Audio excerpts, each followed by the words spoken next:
পাবেন না। কতদিন আগে মুরগি খাইছেন কোন? তা বলতে পারবো না। তা বলতে পারবেন না। তাহলে এই জিনিসটা কি কেউ জানে? আমি জানি, কিন্তু এটা আপনার রিজিকে এই ছিল। কুরবানি গোস্ত আছে এটা আমি জানি। তাই? এই কুরবানি গোস্ত আছে আর ভিতরে গোস্ত কাকা জানি না। এটাই হচ্ছে বড় দুঃখ।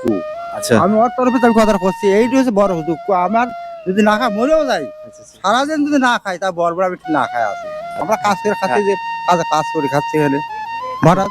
এই দেখেন 3টা মতো কাজ করে 300 টাকা হাজিরা পাবো। 300 টাকা তো আমার কি হইতে পারে ফল? ওই আল্লাহ দিলে এখন ওইভাবে চলি, আর কি করা, কিছু করার নাই।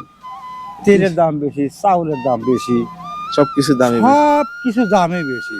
এখন বর্তমান বেনিস্টক করে প্যারালাইসিস হয়ে পড়ে আছে। এটা মনে করেন যে কাজও করতে হয়, খার জোগাড়ও করতে হয়, এটা টানতেও হয়। এই সব লিব নাকি? সব আপনার, সব আপনার, কি কন? সব আপনার, সব আপনার। অবাক হইছেন? অবাকের কিছু নাই। একদিনের বাজার আপনার।